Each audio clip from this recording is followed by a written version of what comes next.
बोलिए कपिल जी, आपकी मुस्कुराहट का कुछ और संकेत बता रहे हैं यहाँ पर। जब शिवम भाई हास्यास्पद चीज कहेंगे तो हंसी ही तो आए, क्या है। जब कोई वास्तविकता ना हो ना देना तो हम क्या करें।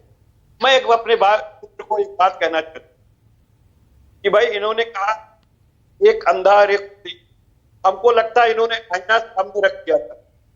दूसरी चीज ये बात है, दोनों तरफ जोड़ियां हैं, एक तरफ युवराज और शहजाद जैसा इन्होंने बताया, दूसरी तरफ जो है वो चंकू मंगू की जोड़ी है, कड़ीपार की जोड़ी है, और सबसे बड़ी बात रंगा बिल्ला जो इस देश में पतन की तरफ जाना बेहतर समझते हैं और इस देश को पतन मुक्त किया है। अगर आज 40 साल का ये नारा दे रहे हैं तो ये खोखला नारा नहीं है। वास्तविकता ये इस बात की है कि इनके यहाँ राष्ट्रीय स्वयंसेवक संघ से लेकर के भारतीय जनता पार्टी के कद्दावर नेताओं ने समय समय पे ये कहा है कि ना तो हमको ये अधिनायकवादी झंडा प्यारा है और ना हमको इस देश का संविधान जिसमें बाबा साहब ने दलितों को, पिछड़ों को ऐसी ताकत दे दी है जिससे ये बार बार परास्त हो जाते हैं। तो ये तो इनके विरोधी रहे हैं ना। आप बताइए, आरएसएस का कोई है, कोई ओबीसी या दलित हुआ है? नहीं हुआ। एक दलित भूल चूक देनी से हुआ था, उसको भी इन्होंने भ्रष्टाचार में लगा के किनारे कर दिया तो भारतीय जनता पार्टी ने। तो इनको ये वो अच्छा लगता नहीं है इनसे। तो हकीकत क्या है? चल हो जा शुरू।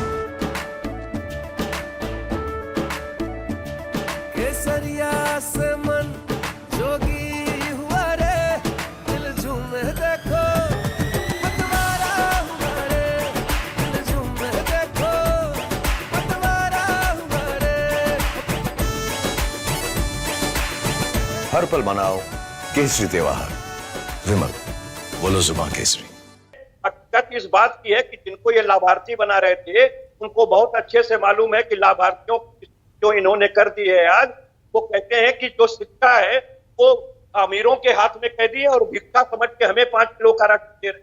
वो सबसे पहले संविधान बचाने के लिए खड़े हैं क्योंकि बाबा साहब ने जिस संविधान में ताकत उनको दी है, जिनके वजह से आज सारे लोग उनको केयर करते हैं। मजबूरी है कितने लोगों को, भारतीय जनता पार्टी तो मजबूर है।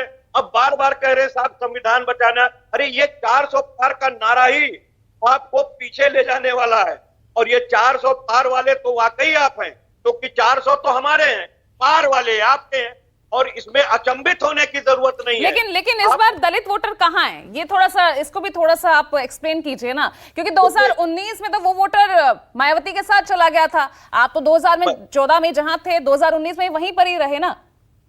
एक चीज आप जी जान लीजिए, देश के बड़े बड़े राजनीतिज्ञों ने यह समीक्षा की है कि जब 2019 में मायावती जी का गठबंधन समाजवादी पार्टी से था, उस समय उनकी सीट 0 थी, लेकिन जब गठबंधन में चुनाव वो लड़ी तो 0 से 10 हो गई और हम 5 रह गए। इसका मतलब ये हुआ कि जो दलित वोट था वो हम पर ट्रांसफर बहन जी का नहीं हो पाया और हमारे सारे वोट उनको ट्रांसफर हुए। बावजूद उसके बहन जी ने जिस तरीके से यानी जहां जहां आपके कैंडिडेट खड़े वहां वो वोटर चला गया सीधा बीजेपी को। इसका मतलब ये भी हुआ ना। पूरी बात सुन नहीं है वो, मेरी बात पूरी सुन ले।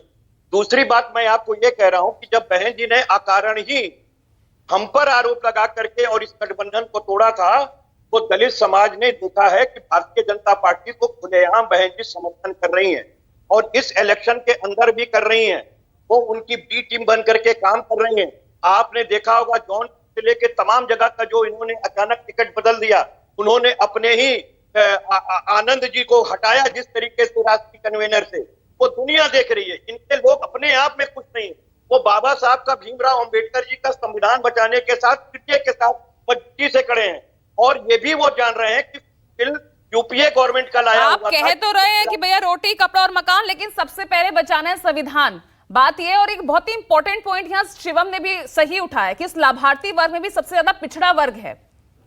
अब वो वोट देते वक्त संविधान को याद रखेगा या जो से लाभ जो से मिल रहे हैं, जो सुविधाएं उसे मिल रही है सरकार से, उसको याद करता है, किसको लेकर बटन दबाता है? ये भी बड़ा सवाल है। पूजा जी, ये बहुत स्पष्ट है कि पीडीए इंटैक्ट हो गया है। उसको खूब पता है कि फूड बिल भी जो है वो यूपीए सरकार की लाई हुई है, जिसके वजह से आज ये 5 किलो का अनाज दे रहे हैं और हम लोग तो अब 10 किलो का देने जा रहे हैं। तो वो भी कारण है पीछे देने कि इन्होंने ऐसी स्थिति इस 10 साल में खराब कर दी है कि एक तरफ हमको रोजगार के लिए भी अवसर देने ठीक पड़ेंगे। है, आप देंगे और ऑलरेडी जैसे उनको मिल रहा है